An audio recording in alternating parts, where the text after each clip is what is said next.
The shocking places sugar is hiding in healthy foods. Hi, Sarah. This is going to be a very, very sweet episode today. Ooh, sweet. I can't wait for you to tell me all about sugar. But before we go there, welcome to WellYES, the podcast of Hum Nutrition. I'm Walter, one of the founders. And I'm Sarah, functional medicine dietitian.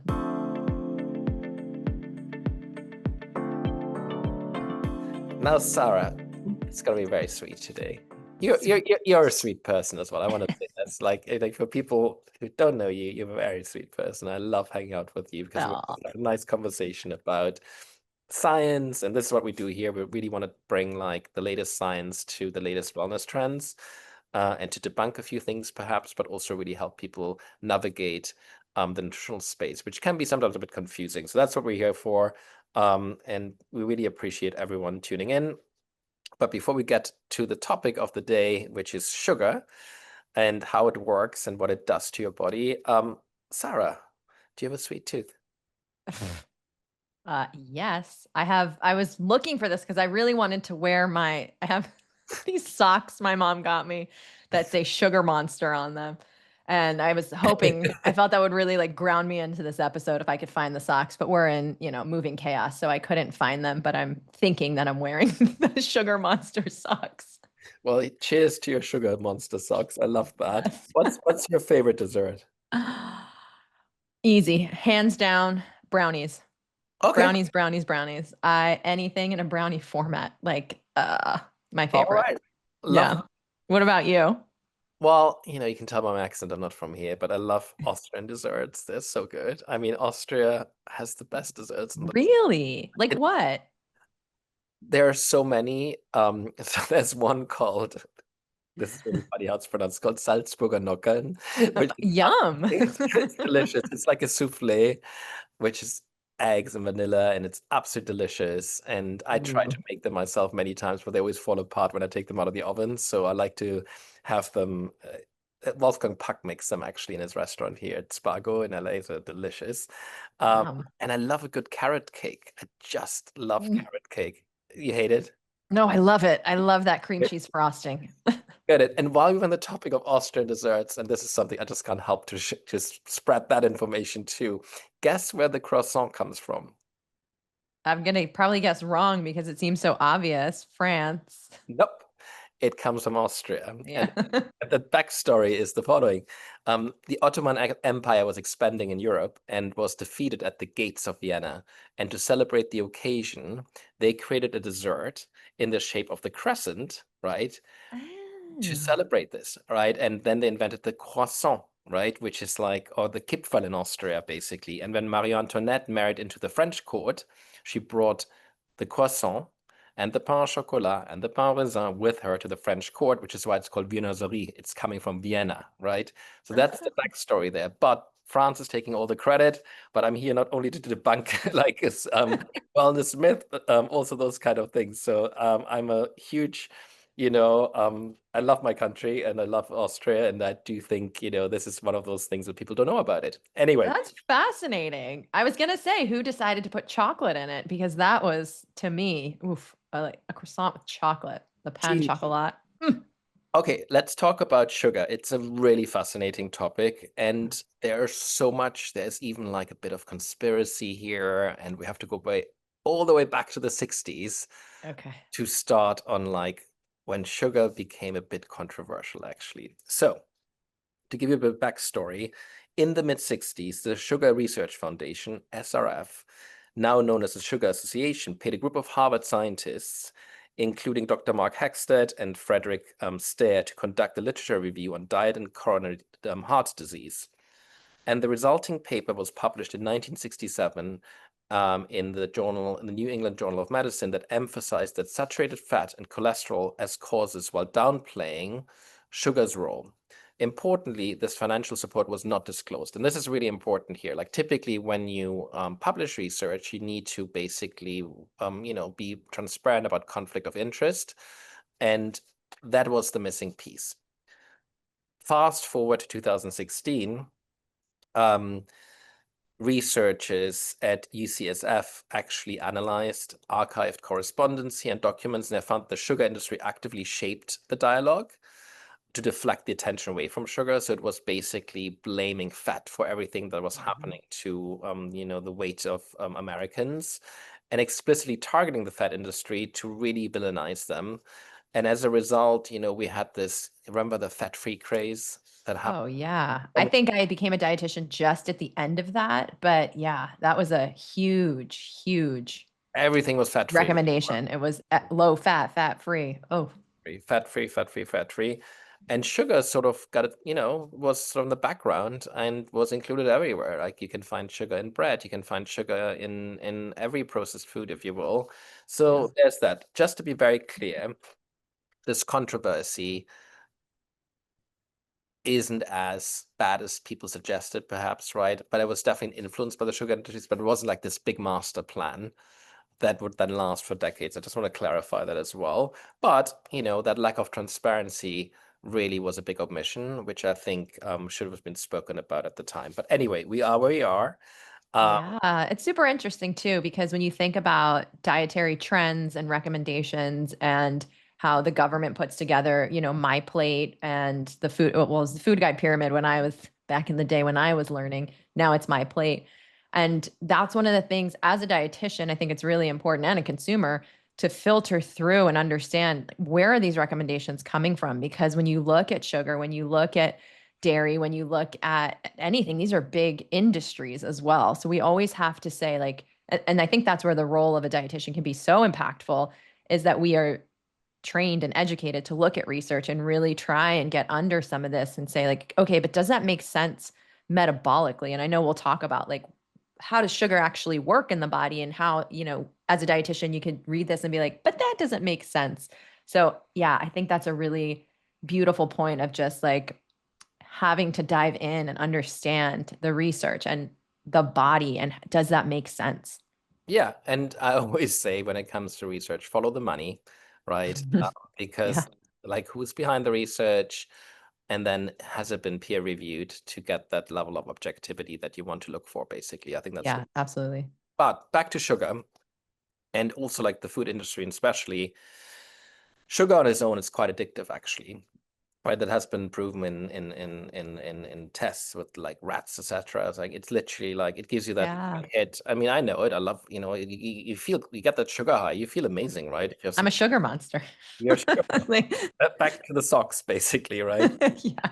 And there is something which I uncovered, which is super interesting, called the bliss point in food science. Do you know what that is? Yes, that very special combination of sugar, fat, and salt. Exactly. So it's sugar, fat, and salt, which typically is not found in nature in one place. And that's why it's such a, incredible thing. Your brain gets this Yeah. triple dopamine hit, if you will. It's hard to find in foods, on their own, but combined, it is this sort of magic potion that makes you really, really, gets you really hooked on certain foods, basically. The term was coined by Howard Moskowitz. I want to call this out. He was a food industry researcher, and it was really about defining this precise balance of sweetness, saltiness, and richness that maximizes consumer cravings and satisfaction. So foods are now being engineered to make Yeah. consumers also not only very happy, but also very, very, I would say, addicted to those foods, basically. Obesity crisis, right? It's very, Yeah. it is, it is just like that's one of the reasons, basically. There's a really good book I want to give that credit to called Salt, Sugar, Fat, by Michael Moss. So if you're interested to learn more, read that book. Super extra interesting. But let's break it down, right? What sugar is, what's the role in the body, because sugar obviously has beneficial aspects to it too. But why don't we start at the basics here? Like, Yeah. sugar, Yeah. what is it? So sugar is a carbohydrate. And when you think about our main sources of energy, we have carbohydrates, fats, and proteins. Those are what is considered in the dietary world macronutrients. Very, very important for us to live as humans, right? Like we need to make energy for everything in our bodies to work. So a carbohydrate is there's two types. There's complex and there's simple. Simple sugars are glucose, fructose, and galactose. And then we have our complex carbohydrates, which you hear more about being the healthier versions, which are fiber, starch, glycogen, cellulose. So that's the general idea of what a carbohydrate is, and why it's important is because our body wants to take those simple forms and, like I said, make energy. And what does sugar do to insulin? Because I think that's a really important link as well that we should explain to our listeners. Yeah. So when you eat sugar and when you get that simple sugar form, our body takes that in and then it releases it into the bloodstream to be utilized as energy. But it can't get into our cell unless we have insulin, which is a hormone that's released by the pancreas. So we eat the sugar, the pancreas is like, there's all this sugar. I'm going to make it some insulin so it can get into the cells where our mitochondria turn it into energy. Because if it's just floating around in your bloodstream, that's problematic. We need it to go into the cells. So the insulin basically like taps on the cell and says, "Hello, we have something for you." And then the receptors come out and the insulin binds and the sugar moves in. So that's the importance of insulin and how sugar and insulin are related. And what happens if you get excess glucose? When you have excess glucose, so it's in the bloodstream, right? We put it in the cells as much as we can, but there's still all this sugar in the bloodstream. The first place it typically goes is to the muscles, and it'll be stored as a complex carbohydrate, glycogen, so that we can get it if we need it. And then it will go to the liver and be stored there as well. Mhm. And then if there's excess beyond that, one of the most efficient ways we have of storing things is through fat. So the liver will actually convert sugar into triglycerides and store it. And we can always access that if we need it. It's a little bit harder to take it from fat into sugar, but it's still a source that we can get to. But we're always going to pull sugar from the muscles, the liver first, and then get into fat. And I think this is important to point out because basically it's that connection between sugar and fat, right? That the sugar Yeah. industry tried to, you know, I would say not want to you to pay attention to, and by releasing the study which came like about in the 60s, which was it's all about fat basically, which as a consumer it makes sense. I eat too much fat, I'll get fat, right?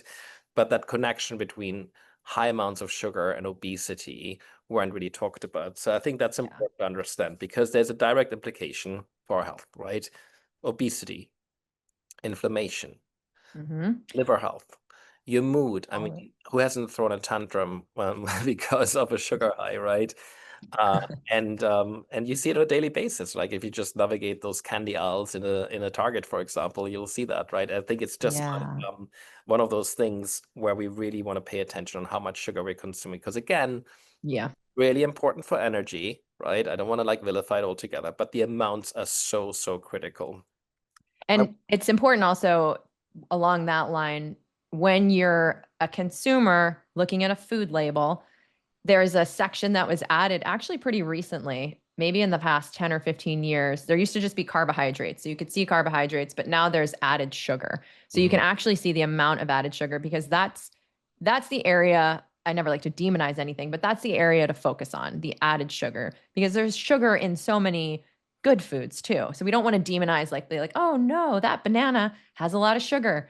That's not what we're talking about here as necessarily the problematic sugar. It's that added sugar that we really want to hone in on because that's where we're getting that excess and that conversion that's harder for the body to clear and then going into being stored as fat. Let's talk about insulin resistance because that's a really hot topic, and you mentioned insulin already. Yeah. Could you unpack it for us a little bit why it can be potentially harmful to your health? Yeah. So when you eat a lot of sugar, what's going to happen? Like I said, it's going to go into your bloodstream and it's going to ask the pancreas to make insulin. The pancreas is going to do that.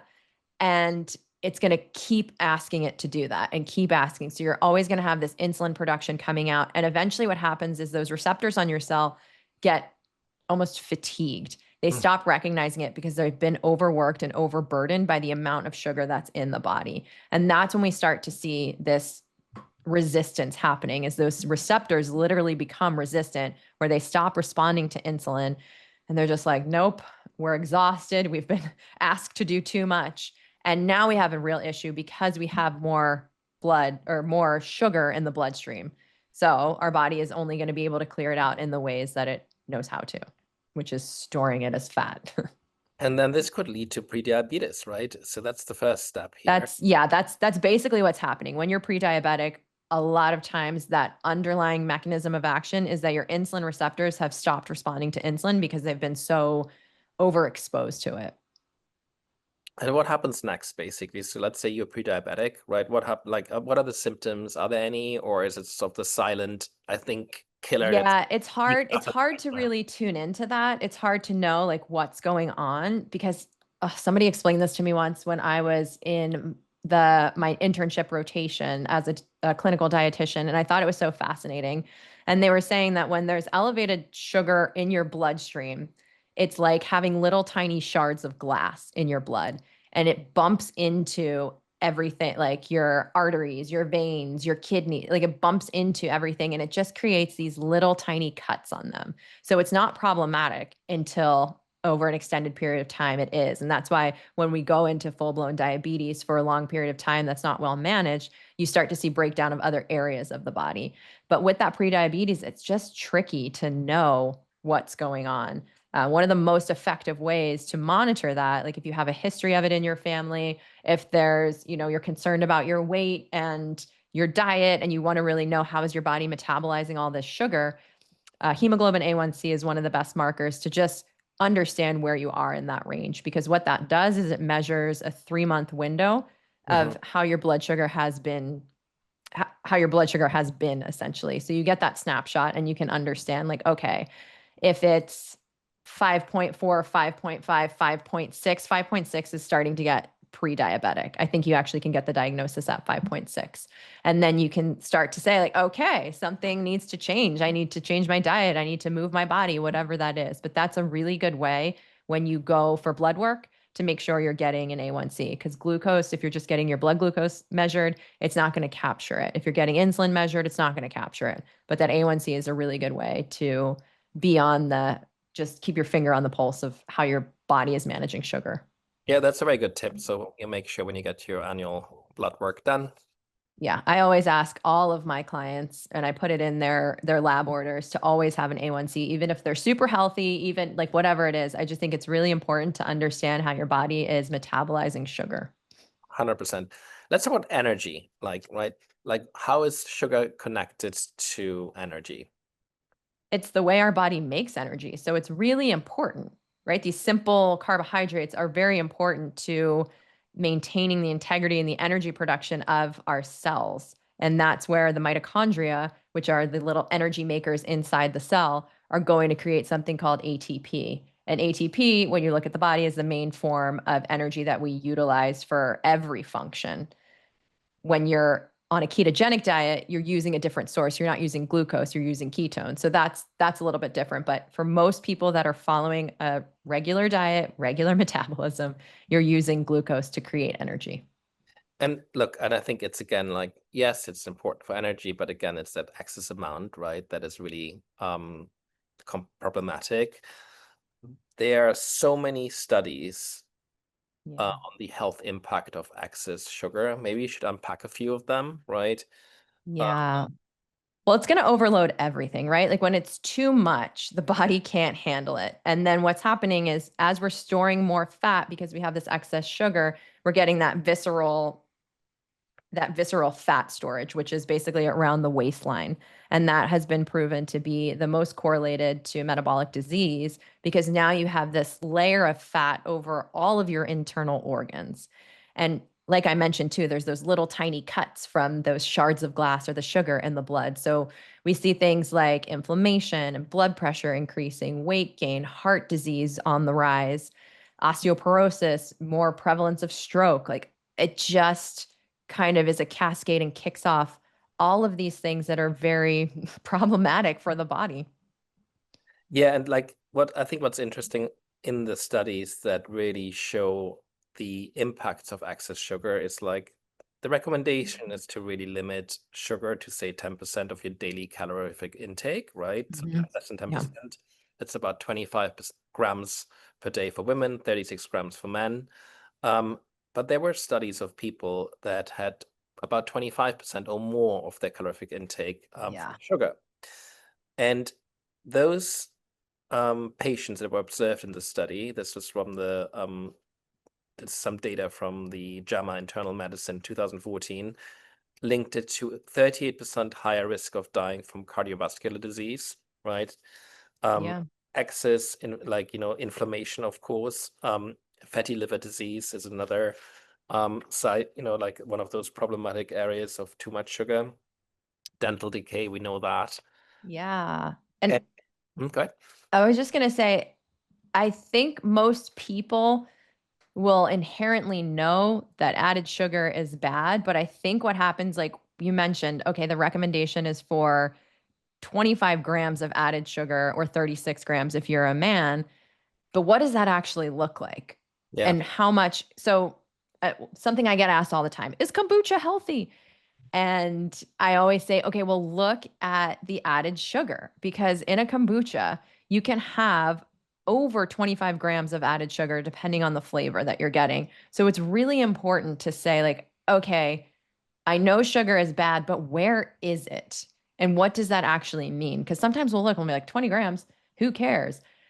What I like to do with people, and especially kids, because, kids are very visual, 4 grams of sugar is a teaspoon. So Mhm. I will have them get different foods that they like and put like a little ball jar next to it and have them scoop the amount of sugar that's in it, like goldfish and Pop Tarts and Lucky Charms or whatever it is that they're eating. Or you can do this with adults, a granola bar, a protein bar, yogurt. Like these things all have so much sugar.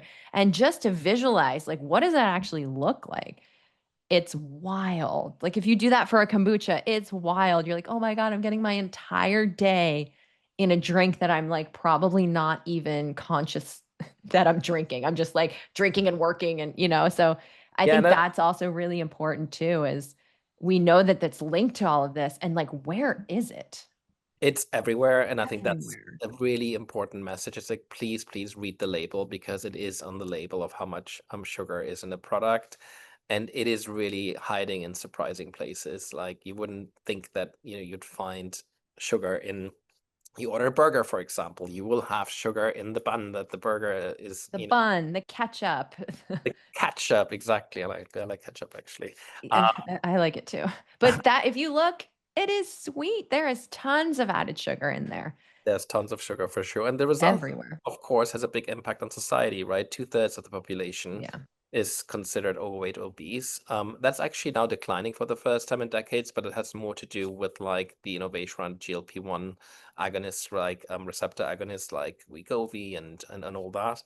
Um, but and there's other reasons why we have a obesity crisis. It can be genetics, it can be lifestyle, it can be the diet, right? There's so many factors, but sugar is Stress. yes, exactly. And I want to talk about Yeah. mental health in a second as Yeah. well. But basically, sugar has a huge and wide-reaching impact across society, really, and it really, really helps to pay attention to that label. I think that's the key message of today. But you did mention mental health as well. So why don't we dive into that as well for a second? What's the correlation from a scientific perspective between high sugar intakes and mental health? When we have more sugar, it can lead to increased inflammation. When we have increased inflammation, we have more permeability or basically the ability for things to get into the bloodstream that shouldn't be there. So we've heard the term leaky gut. That's like kind of a hot topic. But there's also something called leaky brain. And so inflammation from the gut, inflammation in the body impacts what can pass through the blood brain barrier. And when you have inflammation in the brain, you see a huge correlation to depression, to mental health imbalances, and so many things are disrupted. Neurotransmitter production is changed when there's inflammation in the body. It changes the way the immune system functions. So that's kind of at the core of what's going on in the mental health space. There was also a study that looked at depression, and there was a 28% increase in depression for people that were eating a high sugar diet. So it's just one of those things where it's like all of that added sugar we know is going to impact at pretty much every single area of the body in probably a negative capacity. Yeah, and I always say like, people love to calorie count, and I'm not a fan of that, I must say. I'm a huge fan of sugar counting. That's an easy one, really, to take Yeah, that's track. great. Just track the grams of sugar you're taking on a daily basis and just look at the label. It's right there. and then try to stay below those numbers, like the 25 grams, as we said beforehand, because it can really have a big impact on so many parts of your well-being, including your mental health, your weight. There's just inflammation. It is truly fascinating to see that, excess sugar can have a real damaging effect. It's important, of course, to get your sugar, but like everything in moderation, as they say, in this case, Yeah. keep it below the 25 grams, really. Yeah, and Now, just be aware, like be a conscious consumer. yeah, Don't, that I think that's what my message too is, like look at the labels. Don't be intimidated by the labels.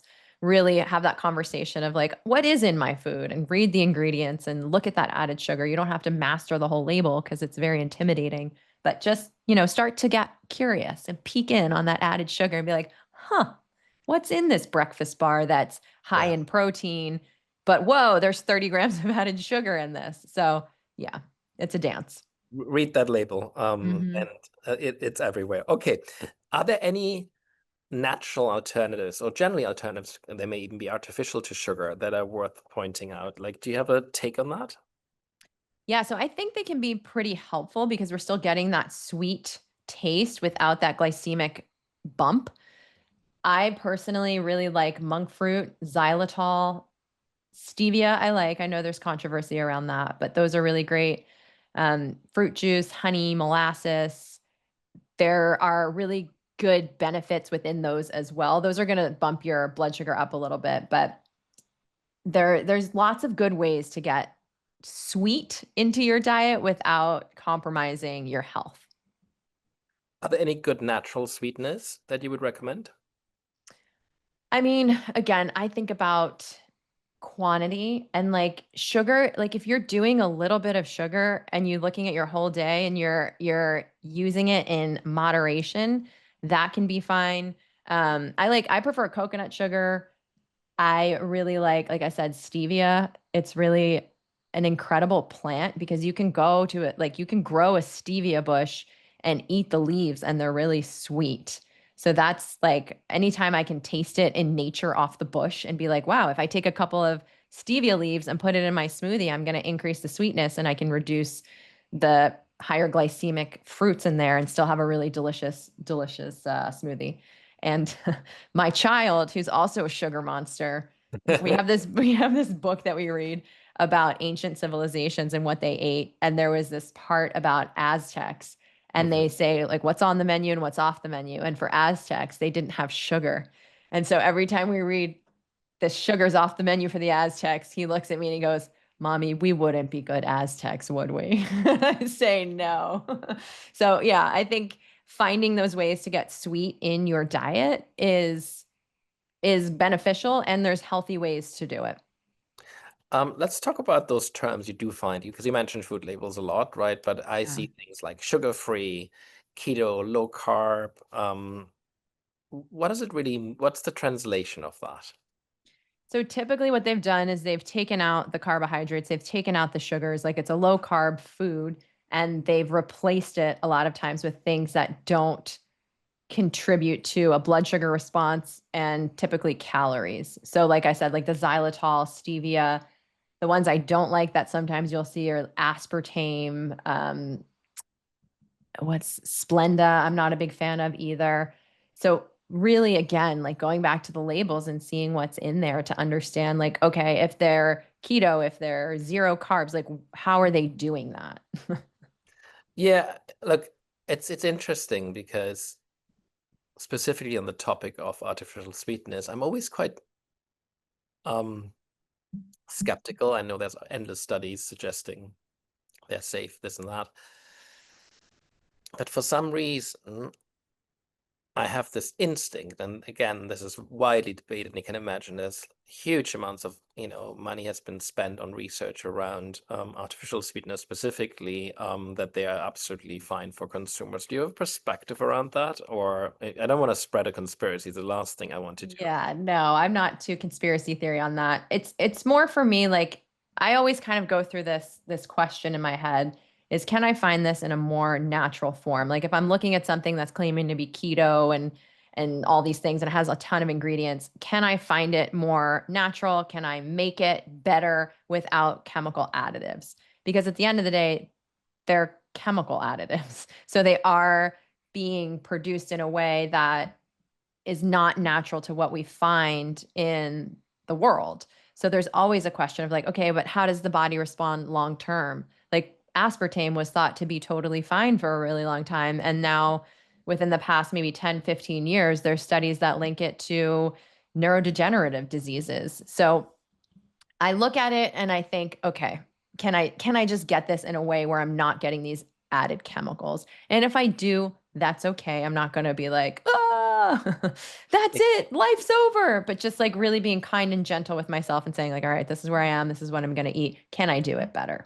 I always say, when in doubt, keep it out. It's simple. Yeah, that's a really simple way to say what It's I like, said. sure, it's like, yeah, that's all great, but like, why not just look for something else that our body knows what to do with, right? Because with evolution, we adapt, right? And over time, our bodies adjusted to certain diets, certain foods, and they know what to do with it, right? If you suddenly introduce these very complex manufactured ingredients, they may be safe, right? But long-term effects are sometimes hard to understand until they are understood, and then it's too late, basically. So I'm always a bit more on the cautious side when it comes to picking my ingredients. If I can't really understand what's on the ingredient list, or the other ingredient list, actually, that's the most fascinating part. I tend not to go for a product, basically. That. Yeah. And I think that, you know what, that reminds me just of another kind of layer of sugar is like, okay, here we are trying to make this decision about how to get it in a healthier format. But then the question under that is, why do you want it and what's going on? And are you using sugar to ease your nervous system and to, because it's creating dopamine. So are you using it as a way to kind of soothe yourself and calm down? Are you using it because you're anxious? Are you using it because you're bored? So that's another question I always like to pose to people is when you're reaching for something sugary, pause and just ask yourself, am I hungry enough to eat an apple? And if the answer is yes, then go eat the apple. And if the answer is no, then like really start to unpack why are you craving this sugar? Because there's such an emotional tie into it that I Mm. think we have to at least, put that out there. Because again, we can know intelligently that sugar is bad. But when it comes to the end of the day, when our boss yelled at us and we missed a deadline and like life is crazy, you're like, I want the ice cream. Well, it's true. We're like, we're creatures of comfort, right? And Yes. different reactions. And when you get stressed out, you may grab a drink, you may, reach for that sweet, you may, I don't know, crave something suddenly. Like, I think it's important. I think you bring up a really important point that we didn't discuss before today, but I think we should talk about it, which is sort of like your mental well-being. What do your food choices tell you about yourself, really? And Yeah. instead of like just going with your reaction, maybe these are good moments when you want to take a step back, just observe and don't judge. I think it's really important to not to judge yourself and put stress on yourself, because specifically in those moments when you're stressed, the last thing you want to do is like adding extra stress by being judgmental to yourself. Back to the sugar industry and trends that we're seeing. We've seen this across the board that people are cutting sugar, right? That is obviously a big trend, and I do think it has to do with a lot like of these drugs that people are taking for weight loss. Um, People are restricting their calories on a daily basis. They're just not as hungry, really. So there's a big impact here. And as a result, half the population, and I think 70% of dietitians, plan to reduce sweetness and cut ultra-processed foods, which is really interesting. And I believe Yeah. California is cracking down on this as well with warning labels. And again, I think transparency is really important. But again, I don't want us to get to a state where it's like, we have this Prop 65 warnings here in California. Yeah. We don't have them on our products, but like they have them, but people see them they see them all over that it was numb to it. I Yeah. think it's important to understand it's like, it's great to have warning labels, but let's make also sure we empower customers and consumers to make the right choice without just scaring them, that they're making the wrong choice. I think that's really important. Yeah. Or shame. I think there's a lot of shame in this conversation where it's like you're gonna have the moment where you eat the sugar and Of it's course. okay. As long as your habits and lifestyle support health and wellness, it's okay to be the sugar monster and like give into that. So I'm It's curious, just a quick question. What is your like, do you have a binge food that you like have no control when you eat it? what's my binge? It's a good question. I really like cheese. I really like Of course. I really like cheese. That would be my, I would say, my natural savior when it comes to the fridge. If like, I come home stressed, I need a snack, I just grab for some cheese. Yeah. I Do love you ever crave, are you a sugar monster? Do you ever have sweet it. cravings? You know what? It's really interesting. Typically not, but when I start eating it, so let's say there's this really nice candy manufacturer called Haribo. They're made in Germany. They're delicious. They have like The literally, gummy bears, yeah, yeah. gummy bears and all this. Honestly, if I start eating them, then it kicks in and then I need more basically. So I tend not Yeah. to buy them. And then it's not about this brand specifically, but like, like things or like sour, like what do you call them? Like the sour Sour gherkin, Patch Kids. sour patch. Love, love, love, love. Oh, But it's so bad. So I try, and then I also see there's something I realized years ago is like that my breakouts would actually be more pronounced when I had like these sugary snacks, for example. And that's why I try to cut the sugar altogether, basically. But it's interesting because I'm either like off it altogether, but then when I'm reaching for it, yeah. I can eat the whole pack, no Oh problem. my gosh, same. And And I think it's important to highlight that too, just to like showcase that we're both in the wellness industry and we both have our vices and I'm there is no guilty, perfection in guilty as this. Yeah, charged. guilt. Like mine is Oreos. Like if I just have a bite of an Oreo, good Lord, it's over. Like tearing through the whole pack. Look, we're all human. It's just like I think it's just like as I said, then you want to take a step back. You're like, okay, like what got me to this Yeah, like when you're shredding this whole, covered in Oreo crumbs, how did I like, get here? And then you reevaluate and you do your meditations and you come back online. all right, thanks, Sarah. That's super helpful. Let's do our well yeses and well nos. Why don't you start this week? I think I know what your well yes is, but I want to hear it from yourself. Chocolate. I knew it. And within that, I do try and opt for the 70% cacao. So it's lower in sugar and I still get that like mwah, delicious chocolate flavor. Love that. Okay, and you will know? The flavored oatmeal packs, the Oh, ones that you like rip the maple, oh, they're good, but they're just like sugar bombs. So I try and avoid those or like anything with a lot of added sugar, like the yogurts, flavored yogurts. Those are high in sugar as well. my well yes is honey as a sweetener. I love honey. I love Mm, bees, and I think they're just incredible creatures. And the propolis that they make is so good for you when so you good. get a cold, all this. But I love honey generally as a sweetener.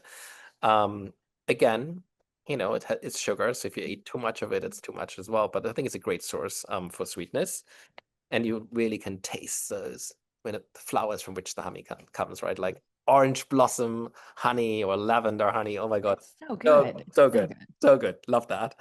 And I also like my fresh squeezed orange juice. My big one no is I love bread, but when I see breads that have high amounts of sugar, I'm really terrified, I must say. I think it shouldn't be. Bread should be much more savory, in my opinion. But like, there's no need to add all this sugar. It's not a cake at the end of the day. It's bread, right? I'm really against that.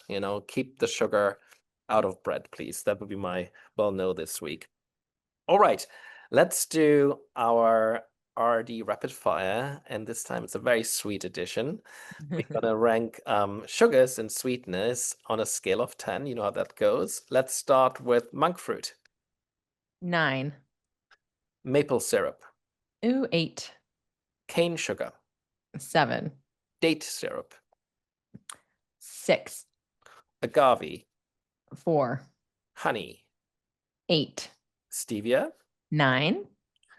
aspartame, 0. sucralose, 5.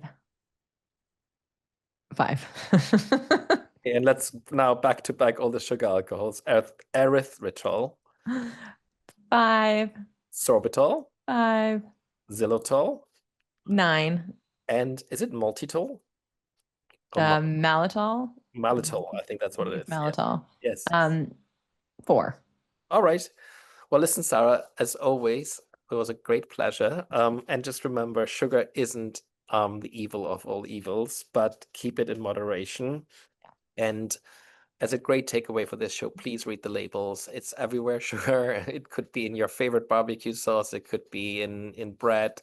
Just make sure you stay below those 25 grams a day. I mean, that's a big takeaway here.